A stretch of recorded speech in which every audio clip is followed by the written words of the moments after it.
Adolf Hitler fue extremadamente detallista en la construcción visual e ideológica del régimen nacionalsocialista. Bajo su dirección, la esvástica fue adoptada como símbolo central del movimiento, no solo por su impacto visual, sino por su vínculo con antiguas tradiciones que pretendía reinterpretar. Instituyó el saludo con el brazo extendido como forma oficial de saludo estatal, promoviendo la disciplina y la cohesión pública. Además, estableció una iconografía precisa que incluía uniformes, emblemas, estandartes y gestos, todo orientado a reforzar la identidad del nuevo orden. A pesar de su papel central en el sistema de propaganda de la época, muchas de estas creaciones están hoy prohibidas en varios países de Europa. Alemania, Austria, Francia o Polonia imponen sanciones que van desde multas hasta varios años de prisión por su exhibición, mientras que en Estados Unidos su uso está protegido legalmente, aunque socialmente mal visto. ¿Cuáles fueron esas creaciones diseñadas por el nazismo que hoy están prohibidas por ley? La esvástica nazi. El Partido Nacional Socialista usó la esvástica como su marca visual central desde sus primeros días en Múnich. En sus reuniones, banderas, brazaletes y documentos, el símbolo aparecía como parte fundamental de su identidad. Esa figura negra, rotada en ángulo recto sobre un fondo blanco y un círculo rojo, se volvió su firma. Hitler mismo seleccionó los colores y la forma, con la intención de dar al partido un estilo propio. Con el tiempo, cada institución oficial del régimen usó la esvástica como señal obligatoria de afiliación. Escuelas, cuarteles, juzgados y oficinas públicas la colgaban en entradas, aulas y escritorios. Las leyes del Reich dictaban que era el emblema del Estado alemán y debía respetarse como tal. Durante los años del Tercer Reich, no mostrarla en eventos o actos podía verse como acto de rebeldía. Grupos juveniles, unidades militares y asociaciones civiles llevaban el símbolo en sus uniformes y estandartes. El culto a la esvástica creció como parte del esfuerzo de unificación ideológica que el régimen impulsaba. En los libros escolares, los niños coloreaban banderas del partido como parte de sus tareas regulares. Las películas de propaganda la mostraban flameando al viento en cada mitin o desfile organizado. Cuando la guerra terminó, los países aliados prohibieron el uso del símbolo en el territorio ocupado. La ley alemana moderna establece que la esvástica está vetada como representación de ideologías extremistas. Su exhibición está penada con multas o prisión, salvo en contextos de investigación, arte o memoria histórica. Austria, Francia, Polonia, Hungría y otros países también la restringen por ley en sus códigos penales. La prohibición abarca camisetas, banderas, pines, dibujos y hasta publicaciones en Internet. Las plataformas digitales han borrado contenidos que muestran el símbolo fuera de un marco educativo. En Alemania, la policía ha cerrado tiendas y foros en línea por vender objetos con la imagen. Incluso tatuajes visibles con esa forma han causado sanciones en espacios públicos o deportivos. En algunos juicios, la simple exhibición fue usada como prueba de apología del nacionalsocialismo. Organizaciones neonazis que la usaban en actos o panfletos han sido disueltas por orden judicial. En la actualidad, el diseño se estudia como ejemplo de apropiación simbólica por parte de regímenes totalitarios. Museos y documentales explican su historia para evitar su banalización o uso provocador. La esvástica, que tuvo orígenes antiguos en otras culturas, quedó marcada para siempre como imagen del nazismo. El intento del régimen de darle un nuevo sentido la transformó en señal global de odio y persecución. El saludo nazi. El régimen nacionalsocialista impuso el saludo con el brazo alzado como gesto obligatorio de lealtad. Desde los primeros años del partido, ese movimiento se convirtió en forma de sumisión pública ante Hitler. Cada vez que se mencionaba su nombre, los presentes debían extender el brazo derecho con la mano abierta. En reuniones, escuelas, fábricas o eventos deportivos, la misma postura se repetía como regla general. No hacerlo podía considerarse una falta de respeto al Führer o incluso una señal de rechazo al régimen. Las leyes del Estado establecieron que el saludo era parte del protocolo oficial. En el ejército, su uso reemplazó al saludo tradicional durante las ceremonias con símbolos nazis. Grupos juveniles, funcionarios, policías y hasta personal médico usaban el gesto en sus jornadas. Manuales de conducta explicaban cuándo y cómo debía hacerse correctamente. El saludo estaba acompañado de la frase Heil Hitler, repetida varias veces al día en entornos escolares y laborales. Hasta los niños en edad temprana lo practicaban al entrar a clase o al cantar el himno del partido. La propaganda nazi grabó y difundió imágenes donde multitudes alzaban el brazo al paso de las autoridades. En los desfiles, el gesto se convertía en una coreografía masiva que mostraba orden y obediencia. Las películas oficiales mostraban el saludo como símbolo de unidad nacional. Incluso los saludos por carta terminaban con expresiones como Mit Deutschem Gruß o Heil Hitler, por obligación burocrática. Cuando terminó la guerra, los países que ocuparon Alemania prohibieron el uso del saludo nazi. Las nuevas leyes penales lo clasificaron como manifestación de ideologías extremistas. Alemania castiga su uso con sanciones económicas y penas de prisión, salvo en casos educativos o documentales. Austria y otros países de Europa Central también penalizan la exhibición pública del gesto. En la vida diaria, levantar el brazo de esa forma puede llevar a arrestos o investigaciones legales. Algunos juicios han incluido videos o fotos del saludo como pruebas de propaganda prohibida. En partidos de fútbol o manifestaciones, se ha detenido a personas por hacerlo en público.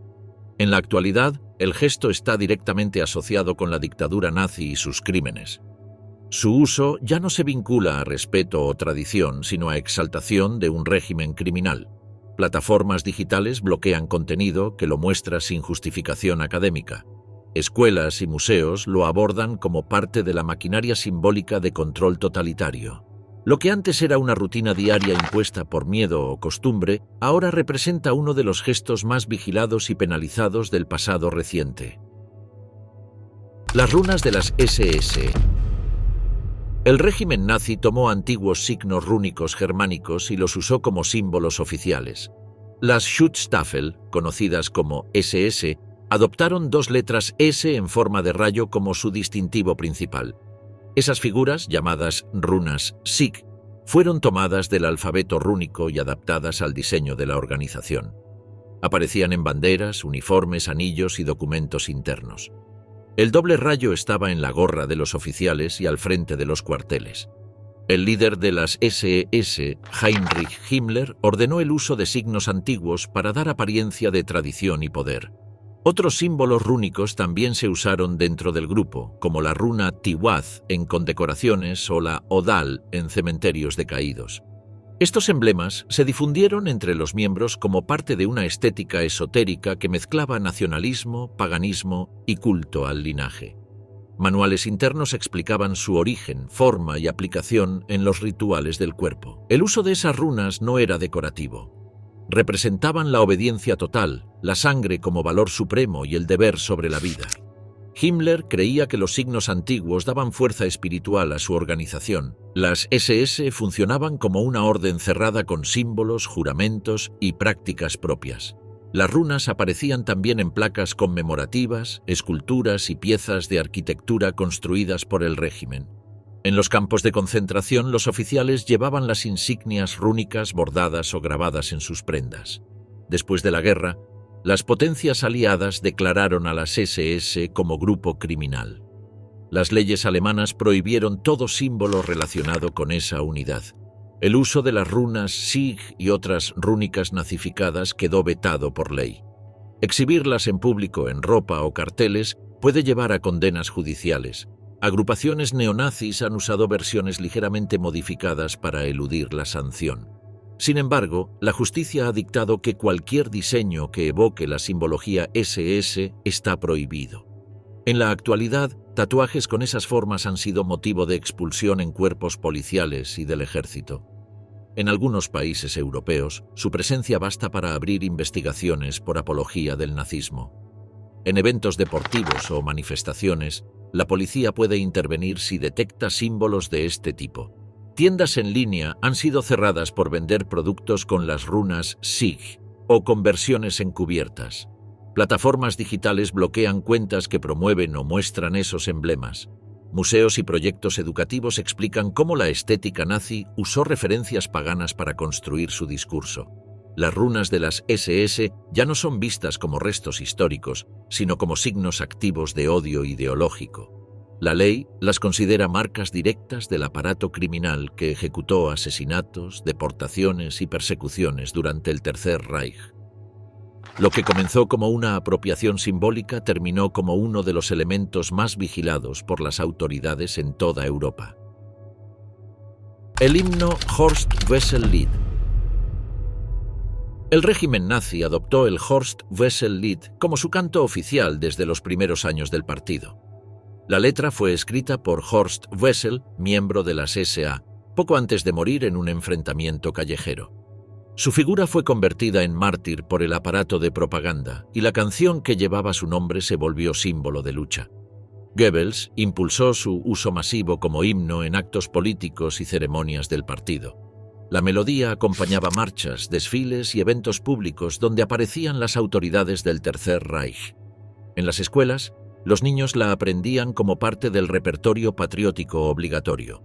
Las emisoras de radio del Estado la transmitían a diario junto con el himno nacional. Cada vez que se cantaba en público debía hacerse con el saludo del brazo extendido. Quedaba prohibido hablar, moverse o interrumpir mientras sonaba, por respeto al mensaje del partido. Los actos del partido cerraban con el Horst-Wessel-Lied como forma de reafirmar la unidad ideológica. Las tropas lo entonaban antes de misiones o en funerales de sus miembros. La letra hacía referencia directa a enemigos internos, a la lucha callejera y al sacrificio personal. Las palabras eran repetidas con énfasis en la fidelidad y el combate contra las fuerzas consideradas traidoras por el régimen. Después de la caída del Tercer Reich, el canto fue prohibido por las autoridades de ocupación. Las leyes alemanas actuales incluyen su interpretación como infracción penal si se usa para difundir ideas nacionalsocialistas. Cantarlo en público, grabarlo o distribuirlo está restringido salvo en contextos de análisis histórico. En juicios recientes se ha condenado a personas por reproducir fragmentos en manifestaciones extremistas. Las plataformas digitales bloquean contenidos donde aparezca con fines distintos al documental o educativo. En eventos deportivos, festivales o protestas, su entonación ha provocado expulsiones o arrestos. En Austria, Suiza y otros países europeos, su difusión está igualmente regulada. Las versiones modificadas también pueden ser sancionadas si el contenido sigue apelando a la ideología original. Grupos neonazis han intentado recuperarlo como canto de consigna, lo que ha motivado intervenciones judiciales. Las fuerzas del orden pueden detener su reproducción incluso sin orden previa si se interpreta como exaltación del nazismo. En la actualidad, el Horst-Wessel-Lied es uno de los ejemplos más claros de cómo la música fue usada como herramienta de adoctrinamiento. Su carga simbólica sigue vigente como representación directa del aparato propagandístico nazi.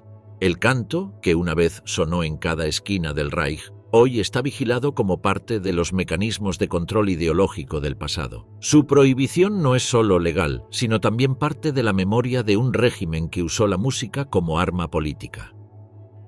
Las SS comenzaron como un pequeño grupo encargado de escoltar a Hitler. En 1925 contaban con pocos integrantes. Heinrich Himmler asumió el liderazgo en 1929 y convirtió a la unidad en una estructura autónoma con control total. Su objetivo principal era asegurar el dominio del partido y ejecutar sus planes de represión. Estaban divididas en tres ramas. La Allgemeine SS se encargaba de funciones políticas y administrativas. La Waffen-SS actuaba como fuerza militar paralela y la Totenkopfverbände gestionaba los centros de reclusión y exterminio. Los candidatos eran seleccionados según criterios raciales y por su lealtad incondicional al partido. Himmler exigía pruebas físicas, análisis genealógicos y juramentos personales dirigidos a Hitler. El grupo actuaba al margen de la justicia ordinaria. Su estructura jerárquica respondía únicamente a sus altos mandos, sin intervención externa. Durante la guerra, se desplegaron en múltiples frentes. En zonas ocupadas como Francia, Polonia, Ucrania o Yugoslavia, la Waffen-SS cometió ejecuciones masivas de civiles. Sus unidades no solo combatían, también ejecutaban operaciones planificadas de eliminación. Las SS dirigieron el aparato central del Holocausto. Desde el transporte ferroviario hasta la operación de cámaras de gas, cada parte del proceso fue organizada bajo su coordinación. Tenían control operativo sobre instalaciones como Auschwitz, Treblinka, Sobibor y Majdanek. Además, controlaban la Ahnenerbe, una entidad que realizaba investigaciones ideológicas con apariencia académica. Sus actividades incluían proyectos raciales, misiones arqueológicas y experimentos sobre prisioneros. Esta sección alimentaba la justificación pseudocientífica del programa nazi de exterminio. Tras el colapso del régimen, numerosos comandantes fueron arrestados. Muchos comparecieron en los juicios de Nuremberg por crímenes contra la humanidad, actos de genocidio y violaciones del derecho internacional. Las SS fueron declaradas organización criminal. Sus emblemas, eslóganes y material gráfico están prohibidos legalmente en Alemania. Miles de miembros lograron escapar. Algunos recurrieron a rutas clandestinas como la red Odessa. Otros contaron con apoyo de estructuras extranjeras o adoptaron identidades falsas para evitar la persecución. Muchos permanecieron ocultos durante años sin enfrentar cargos judiciales. La documentación de sus operaciones sigue siendo objeto de análisis. Los registros muestran un sistema planificado, documentado en detalle, que articulaba decisiones, asesinatos y mecanismos de represión en secuencia burocrática. Cada acción fue registrada y supervisada. Actualmente, las SS representan el paradigma más extremo de subordinación total al poder político. Sus restos simbólicos están vetados en todos los espacios públicos. Sus siglas, material visual y referencias son ilegales incluso en plataformas digitales o productos de entretenimiento. La Juventud Hitleriana como organización. La agrupación fue creada como parte clave del sistema nazi. No era solo una escuela política paralela, sino una vía obligatoria para moldear a todos los menores del Reich. El mando central establecía el currículo, las metas y el control ideológico desde Berlín. Se dividía por edades y géneros. Los niños entre 10 y 14 años pertenecían a los Jungvolk. De ahí pasaban a la Juventud Hitleriana hasta los 18. Las niñas formaban parte de la Liga de Muchachas Alemanas. Cada grupo tenía reglas, rangos y tareas distintas, siempre bajo una jerarquía vertical. Los instructores eran jóvenes mayores formados en campos especiales. Recibían formación política, física y militar. Se encargaban de aplicar los ejercicios, las clases de doctrina y los entrenamientos al aire libre. Todo giraba en torno a la obediencia, el sacrificio y la lealtad al jefe del Estado. El contenido de enseñanza mezclaba historia nacional, cantos, desfiles, lucha cuerpo a cuerpo y propaganda racial. Desde pequeños, los niños repetían lemas sobre la raza, el destino del pueblo y el enemigo interno. Los domingos había marchas. Las tardes eran para instrucción de combate, lectura de discursos y prácticas de resistencia. Los padres estaban obligados a inscribir a sus hijos. Negarse podía generar sanciones legales o pérdida del empleo. La escuela trabajaba en paralelo, pero los planes de clase estaban influenciados por el mismo aparato ideológico. Con el paso del tiempo, el programa se endureció. Hacia 1939, la asistencia era prácticamente forzada. Los jóvenes recibían armas de madera para entrenar. Se les enseñaba a reconocer tanques, aviones y a formar escuadras. Las festividades nacionales contaban con desfiles de la organización. En muchas ciudades, la Juventud Hitleriana ocupaba plazas enteras con tambores, banderas y uniformes. La imagen era la de una masa disciplinada, fuerte y sometida al ideal colectivo. Tras cumplir 18 años, muchos eran derivados directamente al frente o a las SS. La organización funcionaba como una cantera de soldados, empleados del Estado y miembros del partido. El adoctrinamiento no terminaba al salir, se trasladaba al mundo adulto. Después de 1945, la Juventud Hitleriana fue disuelta por las potencias ocupantes. Su estructura fue desmantelada. Los libros, insignias y manuales fueron prohibidos. Los antiguos instructores fueron investigados. Hoy, formar una entidad similar en Alemania está penado por la ley. Usar sus símbolos o emular sus métodos en público puede considerarse apología del régimen. La legislación vigente prohíbe toda expresión asociada a la organización, sea visual o verbal, en espacios públicos, redes sociales o actos políticos.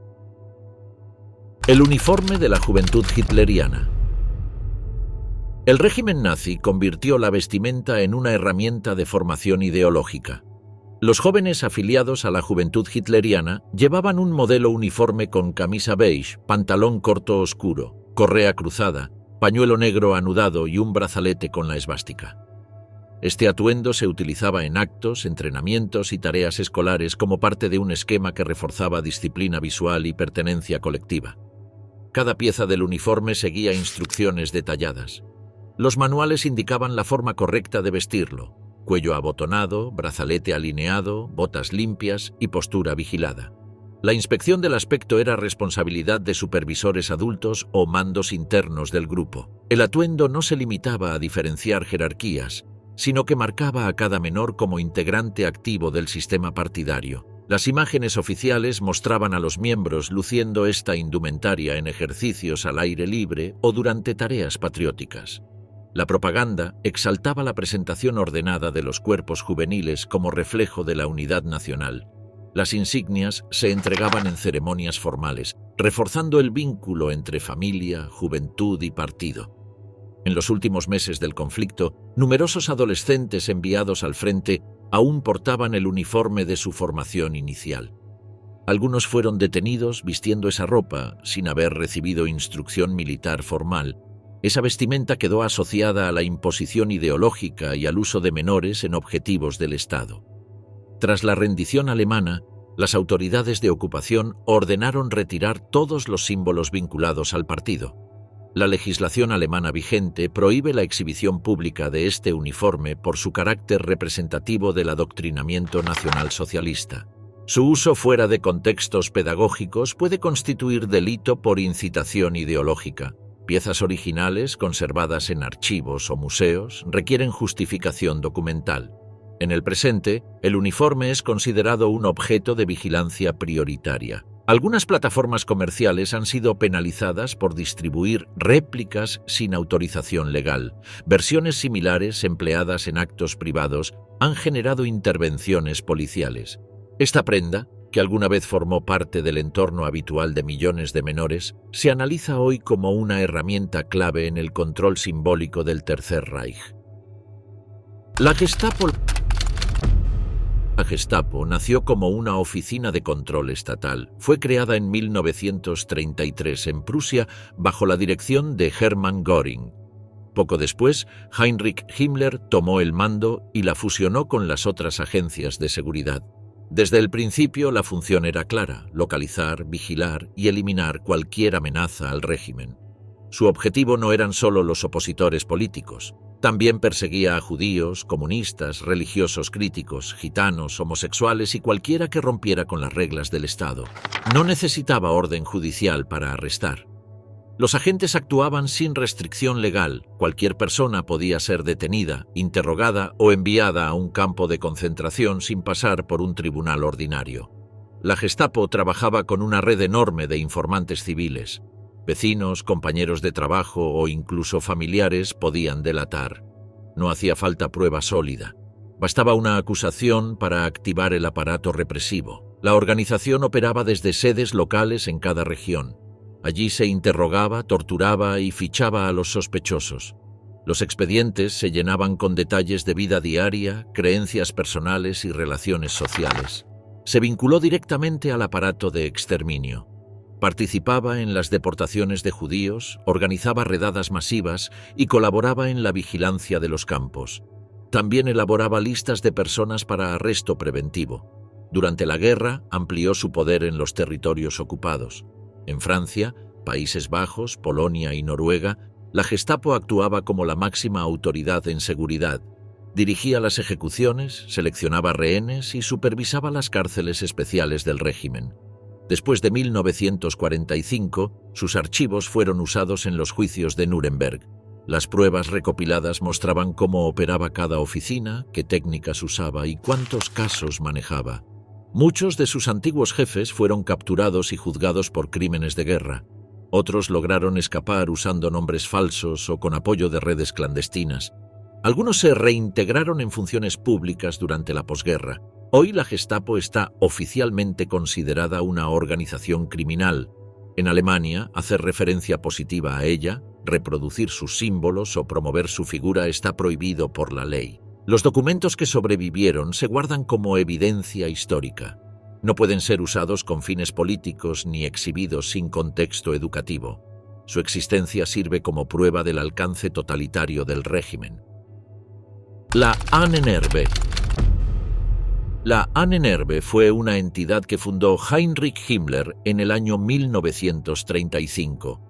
Su objetivo era recolectar pruebas que respaldaran ideas sobre una antigua superioridad germánica.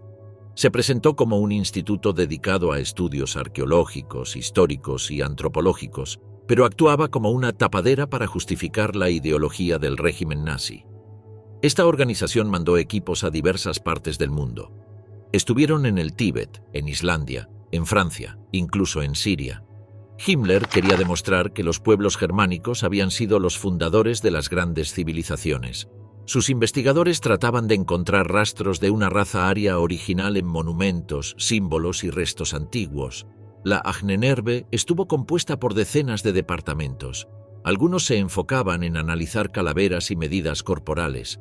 Otros se dedicaban a examinar runas o mitología nórdica. En muchos casos, los métodos no seguían ningún estándar científico. Se guiaban por creencias místicas, interpretaciones forzadas o teorías sin pruebas. Entre sus actividades, también organizaron charlas y exposiciones por toda Alemania. Querían que la gente creyera que el pueblo germánico tenía raíces gloriosas. Utilizaban estos hallazgos como propaganda para reforzar el orgullo nacional y legitimar la expansión territorial. Uno de los casos más polémicos fue el proyecto que buscaba demostrar que los alemanes descendían directamente de los atlantes. Para ello, los equipos de la Ahnenerbe viajaron a lugares remotos con el fin de buscar ruinas o restos culturales que encajaran con esa idea. No importaba si los resultados eran falsos o forzados, mientras sirvieran al discurso del partido. La Ahnenerbe también colaboró con los experimentos médicos que se hicieron en los campos de concentración. Varios de sus miembros estuvieron presentes en ensayos con prisioneros, midiendo sus reacciones al frío o al dolor sin ninguna intención terapéutica. Varios de estos investigadores fueron juzgados tras el fin del conflicto. Al terminar la guerra, la Ahnenerbe fue señalada como una institución que mezcló la pseudociencia con el aparato represivo. Se identificaron más de 100 personas que habían trabajado directamente con la organización. Muchos de ellos fueron arrestados, pero otros lograron ocultarse o reintegrarse en instituciones académicas sin consecuencias. La documentación hallada tras la caída del Tercer Reich reveló informes, fotos y registros de sus misiones. Estos archivos mostraron que gran parte de sus conclusiones habían sido inventadas o manipuladas. Se probó que la supuesta base científica que ofrecían era en realidad un soporte ideológico. Aunque la Ahnenerbe se disolvió oficialmente en 1945, su legado contaminó sectores de la historia, la arqueología y la antropología durante años. Algunas de sus publicaciones siguieron circulando en ciertos círculos que buscaban justificar narrativas racistas con apariencia de estudio académico. El nombre Ahnenerbe significa herencia de los antepasados. Esa idea resume su misión: encontrar en el pasado remoto una excusa para las decisiones políticas del presente. No fue una institución científica, sino una herramienta del partido nazi para vestir con trajes académicos ideas de supremacía. El Mein Kampf. El libro Mein Kampf, escrito por Adolf Hitler en 1924, se convirtió en la base ideológica del nacionalsocialismo. Lo redactó mientras estaba preso en la cárcel de Landsberg. Después de su intento fallido de golpe en Múnich, la obra mezclaba partes de autobiografía con planteamientos políticos. En sus páginas, Hitler explicaba su visión del mundo, su desprecio por el marxismo, su odio a los judíos y su plan para transformar Alemania. También detallaba su estrategia para llegar al poder a través de medios legales. El texto defendía la idea de una lucha constante entre razas. Consideraba que la historia estaba marcada por el conflicto entre los pueblos superiores y los considerados inferiores. Según él, la raza aria era la más valiosa y debía mantenerse pura para asegurar el futuro del país. En sus capítulos, Hitler también hablaba de la necesidad de conseguir espacio vital para los alemanes. Usó el término Lebensraum para justificar la expansión hacia el este. señalaba que Alemania debía conquistar territorios en Europa Oriental para poder crecer. El libro acusaba a los judíos de ser responsables de la decadencia de Alemania. Los culpaba de la derrota en la Primera Guerra Mundial, del colapso económico y de la corrupción política. Esa retórica fue clave en la creación de leyes discriminatorias y en la preparación del exterminio. Mein Kampf fue publicado por primera vez en 1925. Al principio no tuvo gran impacto, pero tras la llegada de Hitler al poder en 1933, se convirtió en lectura obligatoria. Se distribuía en escuelas, oficinas públicas y cuarteles. Incluso se regalaba a las parejas cuando se casaban. Durante el régimen nazi se imprimieron más de 12 millones de ejemplares. El libro se volvió una herramienta de adoctrinamiento. Sus frases eran repetidas en discursos, murales y programas educativos. Aunque muchos no lo leían por completo, su mensaje se fue normalizando. Después de la caída del Tercer Reich, las autoridades aliadas prohibieron su difusión. En Alemania, su publicación estuvo vetada por décadas. Solo se permitió su edición con notas críticas en 2016 para evitar el uso del texto como propaganda. El libro fue utilizado como prueba en los juicios de Nuremberg. Se presentó como evidencia de que Hitler ya había expuesto sus planes años antes de llevarlos a cabo. Las acusaciones mostraron que las ideas escritas en Mein Kampf no eran solo opiniones, sino un proyecto que se cumplió paso a paso. En la actualidad, el contenido de Mein Kampf está vetado en muchos países. Su lectura libre sigue siendo objeto de debate. Algunos argumentan que debe mantenerse fuera del alcance público, mientras otros creen que puede servir para estudiar cómo se construyen ideologías totalitarias. La historia del libro muestra cómo un texto cargado de odio se transformó en herramienta de destrucción. Desde su redacción en una celda hasta su difusión masiva en escuelas y oficinas del Tercer Reich, el Mein Kampf fue más que un libro, fue un arma política. El Volksempfänger, la radio del pueblo nazi. En 1933, poco después de que Hitler tomara el mando, Joseph Goebbels anunció que el nuevo régimen debía llegar a cada hogar alemán por medio de un aparato sencillo y accesible, el receptor del pueblo. El proyecto fue encargado a Otto Grising, ingeniero de la firma Telefunken, con una orden directa: fabricar un equipo que fuera fácil de producir, económico y dirigido exclusivamente a captar emisoras alemanas. El modelo resultante, el BE-301, fue presentado ese mismo año en la Exposición de Radiodifusión de Berlín. Tenía una carcasa de baquelita, una perilla de sintonización y un altavoz. No incluía control de volumen ni botón de encendido. El aparato comenzaba a sonar en cuanto se enchufaba. Su antena era muy débil, lo que impedía escuchar estaciones extranjeras con claridad. El precio también fue ajustado. El VE-301 costaba 35 marcos, la mitad de lo que costaban otros equipos. Aún así, muchas familias no podían pagar esa suma de una sola vez, así que se crearon planes de financiamiento con pagos semanales. Goebbels impulsó campañas de propaganda para que el pueblo lo comprara. En las fábricas, oficinas, escuelas y hasta en campos agrícolas, el Estado instaló receptores colectivos. Era común que los discursos del Führer se escucharan de forma obligatoria y si alguien apagaba el aparato durante una emisión importante podía ser denunciado. El diseño técnico también tenía un fin político. A diferencia de otros receptores, el Volksempfänger no sintonizaba fácilmente ondas cortas ni potentes señales extranjeras. Esto limitaba el acceso a información internacional y reforzaba el control del régimen sobre lo que la gente escuchaba. El aparato se convirtió así en una herramienta de vigilancia pasiva. En 1940, casi 70% de los hogares alemanes tenía uno. Se fabricaron varios modelos, como el UE-301, el UE-401 e incluso una versión portátil para soldados en el frente. Las fábricas que los producían se adaptaron al esfuerzo de guerra y siguieron funcionando hasta los últimos años del conflicto. Tras la derrota de Alemania, las fuerzas aliadas requisaron o destruyeron miles de estos receptores. Muchos fueron desmantelados o convertidos para captar emisoras libres. Aún así, algunos modelos sobrevivieron y hoy se encuentran en museos o colecciones privadas como símbolo del control propagandístico del Tercer Reich.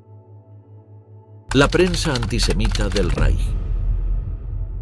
En el entramado propagandístico del Tercer Reich, la prensa fue una herramienta cuidadosamente moldeada para amplificar la ideología antisemita del régimen.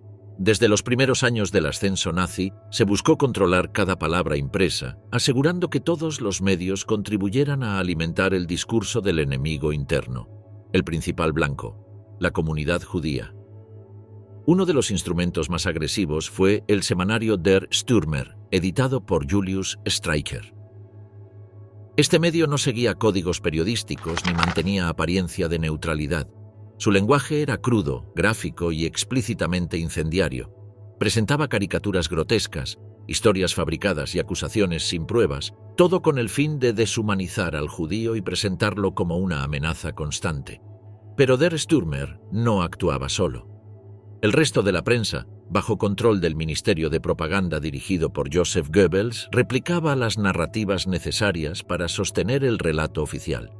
Se instruyó a los editores sobre cómo enfocar los titulares, qué palabras utilizar, a quién entrevistar y qué eventos destacar. La prensa se convirtió en portavoz del partido, no en observador de la realidad. Los artículos promovían teorías conspirativas sobre supuestos planes de dominación mundial, vinculaban crímenes comunes a individuos judíos sin pruebas y daban espacio a argumentos pseudocientíficos para justificar la segregación. Esta manipulación sistemática no buscaba informar, sino transformar la percepción colectiva. La distribución era masiva. En escuelas, plazas y oficinas gubernamentales se colocaban vitrinas públicas con ejemplares accesibles a todos.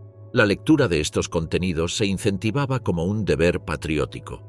Quienes expresaban escepticismo eran señalados como cómplices del enemigo. Tras la caída del régimen, las evidencias del uso de la prensa como arma quedaron documentadas en múltiples juicios. Julius Streicher fue procesado en Nuremberg por crímenes contra la humanidad debido a su labor editorial, no por acciones militares. Su condena marcó un precedente sobre el impacto de las palabras convertidas en doctrina.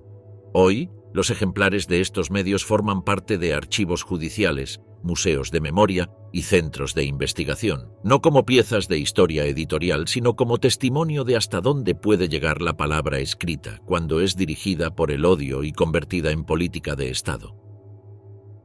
Las películas de propaganda de Goebbels. El sistema cinematográfico del Tercer Reich fue concebido con un propósito superior al simple entretenimiento. Bajo el mando directo de Joseph Goebbels, el cine se convirtió en una herramienta estratégica del régimen para condicionar la percepción pública, fortalecer la ideología nacionalsocialista y consolidar en imágenes una narrativa impuesta desde el poder central. Goebbels, titular del Ministerio de Propaganda, entendía con claridad la fuerza del lenguaje visual. Reconocía que una imagen, una melodía o una frase podían superar en impacto a cualquier discurso escrito. Por esa razón, revisaba personalmente cada guión, cada edición y cada mensaje proyectado en pantalla. Su oficina no solo aprobaba películas, también intervenía en documentales, noticieros y cortometrajes escolares. Entre las realizaciones más emblemáticas se encuentra El triunfo de la voluntad, dirigida por Leni Riefenstahl. Esa producción, construida con encuadres precisos y escenografía teatral, no reproducía hechos, sino una coreografía del dominio político. El Congreso del Partido en Nuremberg aparecía como un acto ritualizado, ideado para exaltar a Hitler como figura trascendente. Cada detalle estaba coordinado: las cámaras, las marchas, la luz, el sonido. Otras producciones utilizaron un enfoque más frontal, como El judío eterno, que incluía imágenes seleccionadas para generar desprecio hacia la comunidad judía, reafirmando estereotipos y presentándolos como amenaza interna. La edición estaba diseñada para provocar emociones, sin intención explicativa. No funcionaba como reportaje, sino como herramienta de programación ideológica. Cada segmento del público recibía un contenido ajustado a su función social. Para la juventud, historias que celebraban la entrega y la disciplina. Para las mujeres, relatos que exaltaban el modelo de madre nacional. Para los combatientes, tramas de honor, lealtad y victoria. El mensaje se adaptaba al rol asignado dentro de la estructura del régimen. Estas producciones se exhibían en salas de cine, escuelas, fábricas y encuentros del partido. La asistencia formaba parte del comportamiento normado. Antes de cada función comercial, los noticieros incluían reportes del frente, siempre adaptados para reforzar una imagen de dominio, incluso en momentos de retroceso. Finalizado el conflicto, muchos de estos materiales quedaron vetados por su contenido propagandístico. Fueron archivados como evidencia documental. Algunos de los realizadores enfrentaron procesos legales. Goebbels evitó comparecer ante cualquier tribunal. Falleció junto a su familia durante los días finales del régimen. Aún así, sus acciones marcaron con claridad cómo el cine puede ser moldeado para cumplir funciones políticas, alejadas de todo relato artístico o narrativo. Uso actual de símbolos nazis en Internet y videojuegos. En el entorno digital, los emblemas vinculados al régimen nazi persisten en formas fragmentadas, ocultas o reinterpretadas. A pesar de las restricciones legales que rigen en numerosos países, los símbolos asociados al Tercer Reich no han desaparecido del espacio virtual.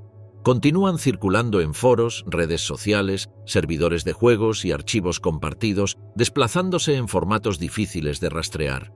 En plataformas multijugador, como mods de videojuegos bélicos o títulos ambientados en la Segunda Guerra Mundial, aparecen banderas, uniformes, emblemas de las SS o frases extraídas de discursos de Hitler. A menudo se justifica su presencia como parte de una recreación histórica, pero también son usados por grupos que buscan reactivar ese imaginario con otros fines. Algunos avatares, nombres de usuario o diseños personalizados incorporan discretamente elementos como cruces gamadas, runas o saludos propios del nazismo, camuflados en códigos visuales reconocibles solo por ciertos nichos. La red oscura y comunidades cerradas funcionan como espacio de conservación y difusión. Allí se almacenan documentos, grabaciones, panfletos, libros escaneados y material audiovisual producido por el régimen sin filtros ni contextualización. Algunas páginas intentan presentarlo como archivo histórico, otras lo glorifican abiertamente. En redes sociales se emplean estrategias para esquivar los algoritmos de moderación. Se sustituyen letras por símbolos, se invierten imágenes o se utilizan memes para hacer referencias veladas. El lenguaje se adapta para evitar censura. En vez de nombres completos, se usan iniciales o se recurre a lenguajes cifrados compartidos entre miembros de ciertas comunidades digitales. Los videojuegos representan una zona ambigua. En Alemania, durante años estuvo prohibido mostrar simbología nazi incluso en juegos históricos. Sin embargo, esa normativa fue relajada a partir de 2018 bajo criterios educativos y contextuales. Hoy, algunas producciones pueden incluir elementos del régimen nazi si están claramente encuadrados en una narrativa antifascista. Pero esta permisividad también abre la puerta al mal uso.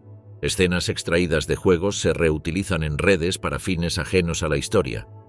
Plataformas como YouTube o TikTok también enfrentan dificultades para regular la circulación de este contenido. Aunque disponen de políticas estrictas, los usuarios emplean técnicas de edición y publicación escalonada que dificultan la detección. Algunos fragmentos de discursos de Goebbels o marchas nazis aparecen acompañados de efectos irónicos o música moderna, lo que complica su clasificación como propaganda directa. La legislación varía según la jurisdicción. Mientras que en Alemania, Austria o Francia está estrictamente penado el uso y difusión de símbolos nazis, en otros países no hay normativa específica. Esta disparidad legal permite que los archivos se alojen en servidores extranjeros y sean accesibles desde cualquier lugar. Pese a los esfuerzos por limitar su propagación, la simbología nazi continúa adaptándose a los canales digitales. Ya no necesita monumentos ni desfiles, basta un seudónimo, un archivo compartido o un juego modificado para que resurja. Esta persistencia evidencia que el combate contra esas ideas no se limita a borrar emblemas, sino a comprender los espacios donde intentan reaparecer. Las leyes de Nuremberg.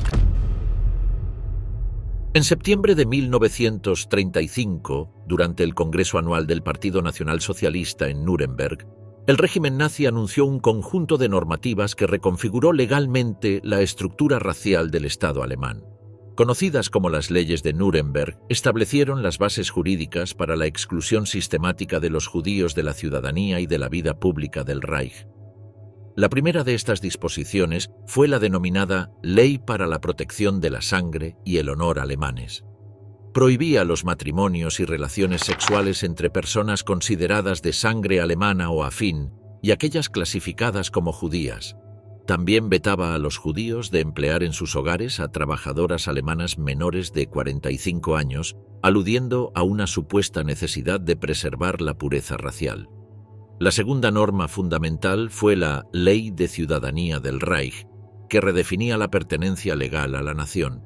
Según esta legislación, solo quienes poseían sangre alemana o afín podían ser considerados ciudadanos plenos. Los judíos, por tanto, quedaban relegados a la condición de súbditos del Estado, sin acceso a derechos civiles básicos. Ambas leyes fueron complementadas por una serie de decretos aclaratorios emitidos en los meses siguientes. Estos textos precisaban cómo se debía clasificar a cada individuo según sus antepasados. A partir del número de abuelos judíos, se distinguía entre judíos puros, mestizos de primer grado o mestizos de segundo grado. Esta categorización permitía definir con precisión a quién se debía discriminar, excluir o vigilar.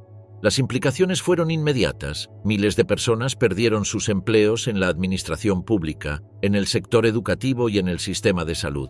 Los médicos y abogados judíos fueron despojados de sus licencias, se cerraron negocios, se anularon contratos y se restringió el acceso a universidades y espacios públicos. Todo esto no a través de la violencia directa, sino por medio de disposiciones legales perfectamente redactadas. Estas leyes no surgieron en el vacío, fueron el resultado de años de propaganda y exclusión social sistemática.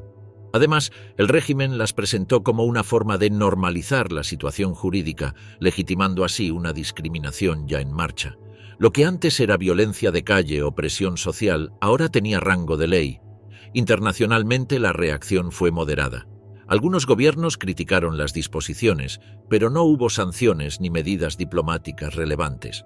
Para el liderazgo nazi, esta tibia respuesta fue una señal de que podían avanzar sin mayores consecuencias externas. A nivel interno, las leyes marcaron un punto de inflexión, legalizaron la exclusión y ofrecieron al Estado un marco para continuar su programa racial con mayor sistematicidad. No se trataba de medidas simbólicas, sino del fundamento jurídico para lo que vendría después: el despojo masivo, la deportación y el exterminio. Con el paso del tiempo, las leyes de Nuremberg no solo afectaron a los judíos, también sirvieron como modelo para regular la vida de otras comunidades consideradas indeseables por el régimen, incluyendo personas romaníes, negras y con discapacidades. La lógica de la exclusión se extendió, siempre bajo cobertura legal. Después de 1945, los juristas aliados tomaron estas normativas como prueba central en los juicios de Nuremberg. Eran la evidencia de que el aparato nazi no había operado en el caos, sino mediante leyes, decretos y reglamentos que transformaron la persecución en política de Estado. La barbarie, en este caso, había sido ejecutada con el sello de la legalidad. El Tribunal del Pueblo, Volksgerichtshof. En 1934, tras el incendio del Reichstag y en medio del proceso de consolidación del poder nazi, se estableció un nuevo órgano judicial destinado a juzgar delitos considerados de traición contra el Estado. Bautizado como Volksgerichtshof, el Tribunal del Pueblo, esta corte especial se convirtió en uno de los instrumentos más temidos del régimen. No respondía a criterios legales comunes ni estaba sujeta a los estándares judiciales del derecho alemán tradicional. Su misión era política: castigar con dureza cualquier conducta percibida como amenaza al nacionalsocialismo, incluso si carecía de sustento penal en sentido estricto. El proceso judicial, tal como se conocía hasta entonces, dejó de tener peso dentro de sus muros. El tribunal operaba bajo la dirección de jueces leales al partido. El más infame de ellos fue Roland Freisler, quien presidió la corte entre 1942 y 1945. Su estilo era estridente, autoritario, teatral. Insultaba a los acusados, los interrumpía constantemente, les negaba cualquier defensa eficaz. Las audiencias eran una farsa con guión predeterminado. Las sentencias no se basaban en pruebas, sino en la adhesión ideológica del acusado. El castigo más frecuente era la pena de muerte, aplicada con rapidez tras juicios que duraban apenas minutos. En algunos casos, las ejecuciones se producían el mismo día del veredicto. El Volksgerichtshof Actuaba principalmente en casos de disidencia política, sabotaje, espionaje y traición. También procesó a miembros de movimientos de resistencia, como los participantes del atentado del 20 de julio de 1944 contra Hitler. En estos juicios, los acusados eran humillados públicamente antes de ser condenados. Muchos de ellos fueron ejecutados en la prisión de Plötzensee mediante horca o guillotina. No existía posibilidad de apelación. El veredicto del Tribunal del Pueblo era definitivo e inapelable. Las familias de los condenados eran notificadas por carta y, en muchos casos, obligadas a cubrir los gastos del proceso y de la ejecución. El funcionamiento del tribunal fue acompañado por una estrategia propagandística. Los juicios eran grabados o transcritos para ser utilizados como advertencia. El mensaje era claro. Cualquier crítica, por leve que fuera, sería castigada con todo el peso del aparato judicial del Tercer Reich. A medida que avanzaba la guerra y aumentaban los actos de resistencia interna, el número de juicios creció. Entre 1934 y 1945, el Tribunal del Pueblo condenó a más de 5.000 personas a la pena capital, sin contar los miles de sentencias de prisión o trabajos forzados. La represión judicial se aceleró con la caída del Frente Oriental y el desmoronamiento del régimen. Tras el final de la contienda, los aliados consideraron el Volksgerichtshof como una de las expresiones más crudas del totalitarismo nazi. Roland Freisler murió durante un bombardeo aéreo en 1945 antes de enfrentar cargos. Sin embargo, otros jueces del tribunal fueron arrestados y juzgados por crímenes contra la humanidad. Hoy, el Tribunal del Pueblo es recordado no como una institución judicial, sino como un mecanismo de persecución disfrazado de justicia. En vez de aplicar la ley, la utilizó como instrumento de represión. Su legado no dejó precedentes legales, solo una advertencia histórica sobre cómo el derecho puede ser distorsionado hasta convertirse en arma del terror estatal. La doctrina del enemigo del Estado. Dentro del pensamiento jurídico del Tercer Reich, una idea tomó forma con fuerza y acabó determinando toda la estructura represiva del régimen: la figura del enemigo del Estado. Esta noción, impulsada desde los primeros años de gobierno nacional socialista, redefinió por completo el papel de la ley y la función del sistema penal. A diferencia del infractor tradicional, que violaba una norma y recibía una sanción proporcional, el enemigo del Estado era alguien cuya sola existencia representaba un riesgo para el orden político. Su persecución no dependía de un acto específico, sino de su identidad, origen, creencias o conducta interpretada como hostil al régimen. La ley dejaba de ser herramienta de equilibrio para convertirse en instrumento de eliminación preventiva. Esta doctrina se aplicó especialmente contra los judíos, los comunistas, los gitanos, los testigos de Jehová, los homosexuales y todo aquel considerado irreformable o peligroso por su ideología o su naturaleza. El enemigo no tenía derechos, no merecía juicio justo, ni defensa, ni presunción de inocencia.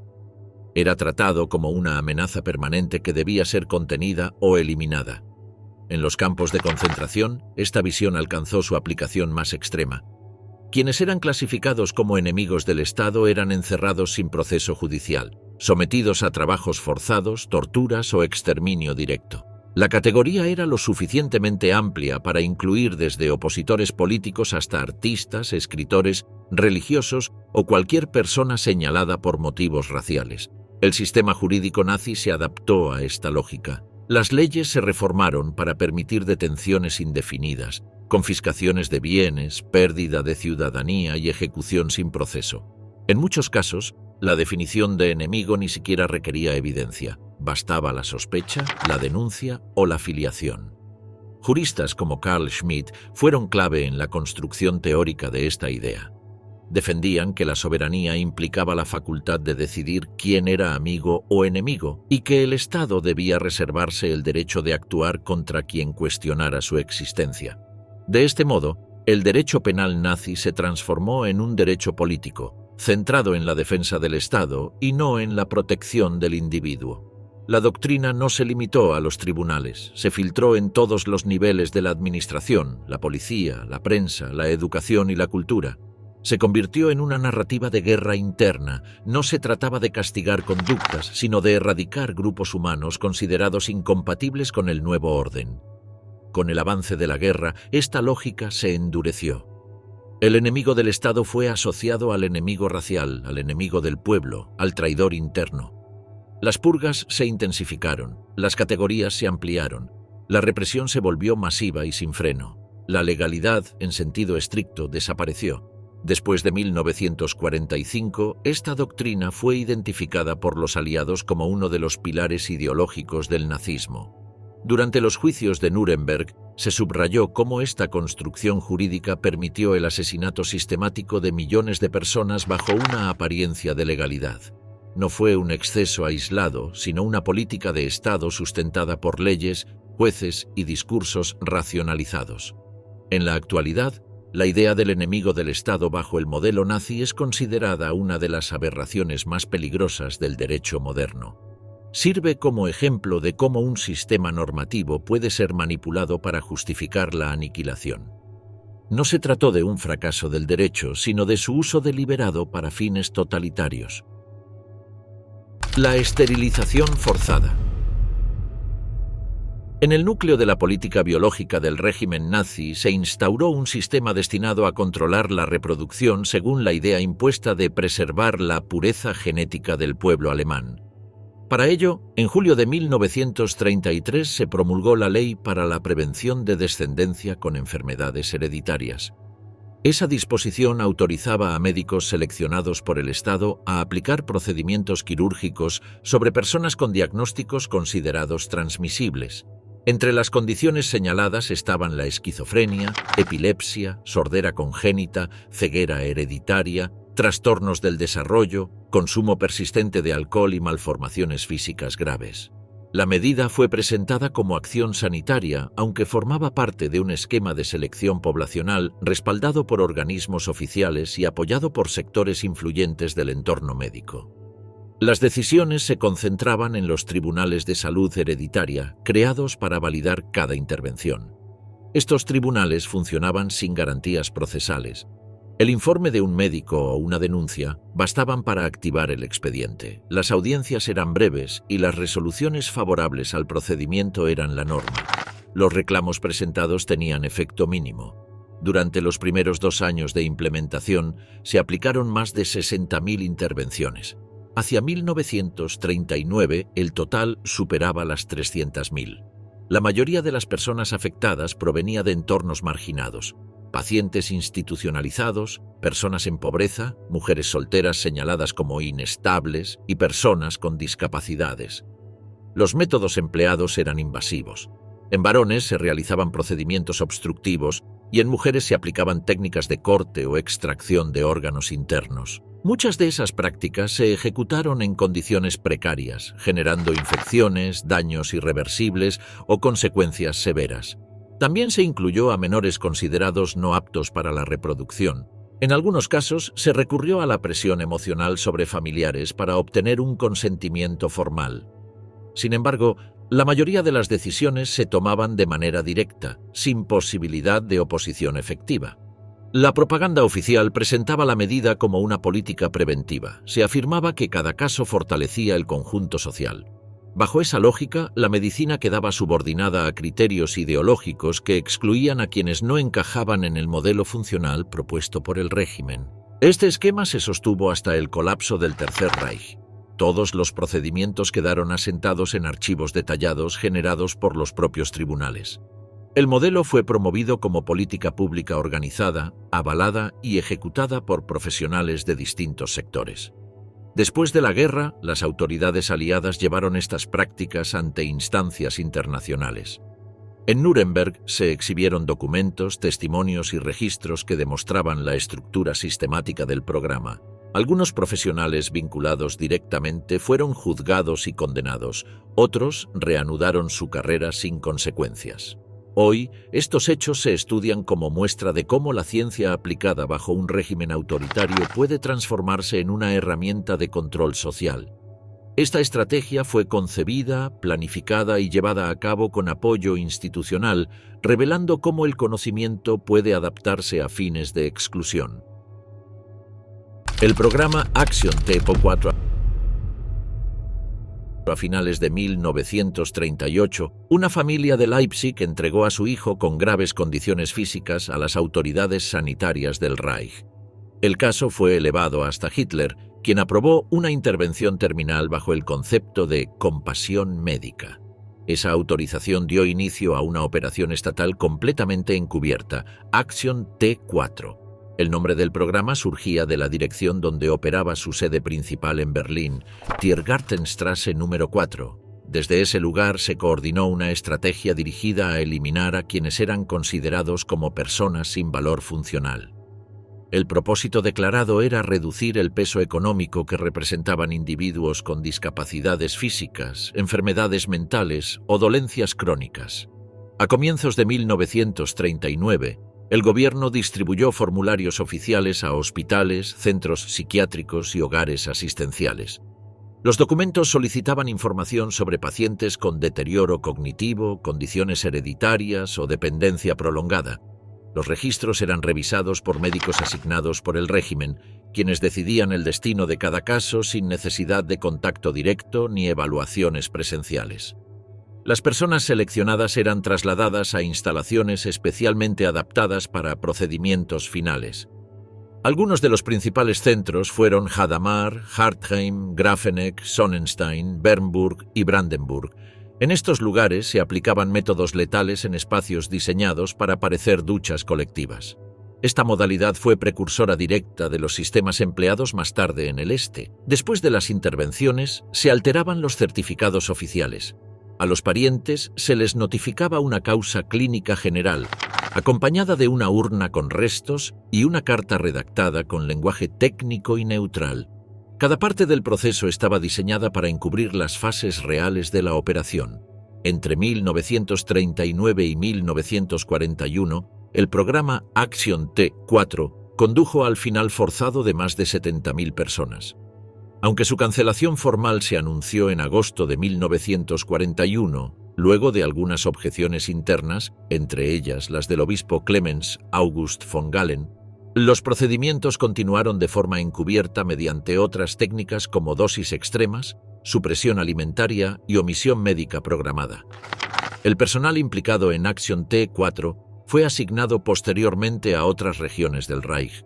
Muchos de sus integrantes participaron en la construcción y dirección de las instalaciones de eliminación masiva. La operación funcionó como prueba técnica y organizativa para aplicar ese modelo en escenarios más amplios. Los equipos replicaron el protocolo aprendido en T4 con eficiencia ajustada a escalas mayores. Al finalizar el conflicto, los responsables fueron incorporados a los procesos judiciales organizados por las potencias aliadas. Parte del material presentado en Nuremberg incluía registros médicos, traslados, decisiones administrativas y técnicas de ocultamiento aplicadas durante la operación. Algunos fueron sentenciados. Otros, en cambio, retomaron sus funciones profesionales sin consecuencias legales. En la actualidad, Action T4 se estudia como el primer plan estatal plenamente estructurado de eliminación por criterios médicos. Su desarrollo marcó el paso de políticas de exclusión social hacia estrategias de supresión física organizadas desde el ámbito sanitario. El programa reveló hasta qué punto el aparato clínico del régimen podía alinearse con sus objetivos de depuración. Los experimentos médicos en campos de concentración. Durante el dominio del régimen nazi, varios centros de detención fueron utilizados como espacios para desarrollar pruebas médicas sin autorización de las personas seleccionadas. Miles de detenidos, en su mayoría judíos, romaníes y soldados capturados, fueron elegidos para participar en estudios dirigidos por profesionales al servicio del Reich. Estas pruebas, avaladas por las autoridades centrales, estaban orientadas a intereses militares, raciales o sustentadas en teorías pseudocientíficas. En Auschwitz, el doctor Josef Mengele coordinó procedimientos realizados sobre gemelos idénticos. Se aplicaban sustancias en los ojos con el objetivo de alterar el color del iris, se llevaban a cabo intervenciones quirúrgicas sin anestesia y se realizaban análisis comparativos tras aplicar procedimientos extremos a uno de los hermanos. Su labor se justificaba como parte de una investigación genética centrada en la herencia biológica. En Dachau, los estudios buscaban medir la resistencia física en situaciones límite. Varios detenidos fueron expuestos a condiciones de presión reducida para simular altitudes elevadas, o fueron colocados en ambientes fríos para evaluar técnicas de recuperación. Muchos de los participantes no lograron resistir los efectos provocados por estas prácticas. Otro conjunto de pruebas tenía como objetivo evaluar la efectividad de medicamentos ante infecciones graves. En Buchenwald y Sachsenhausen, personas confinadas eran expuestas al tifus, la tuberculosis o la hepatitis, y posteriormente recibían fórmulas experimentales. Una gran parte de los individuos sometidos a estos estudios no lograba superar el proceso. Las mujeres también fueron incluidas en estas acciones. En Ravensbrück, varias fueron objeto de intervenciones quirúrgicas sin anestesia.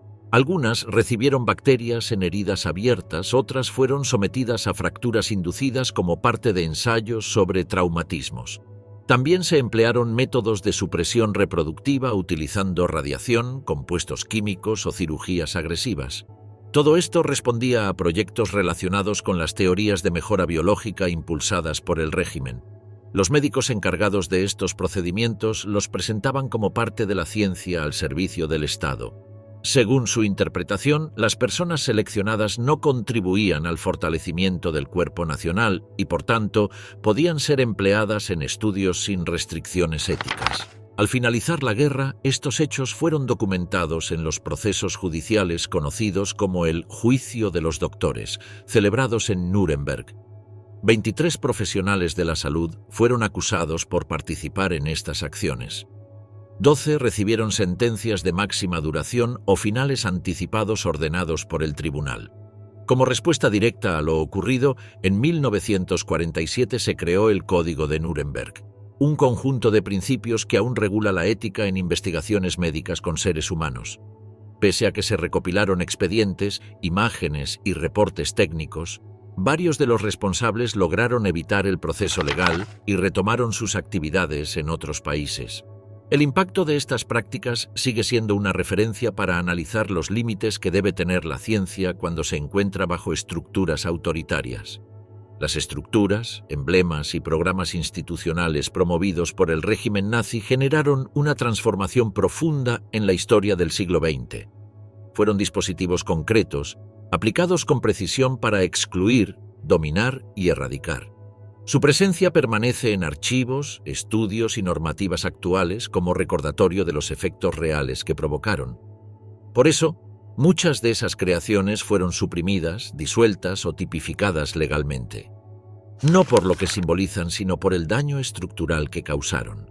Comprender su diseño permite identificar los mecanismos del poder totalitario. Su permanencia como tema de estudio cumple una función esencial: advertir sobre las barreras que ninguna sociedad puede volver a cruzar.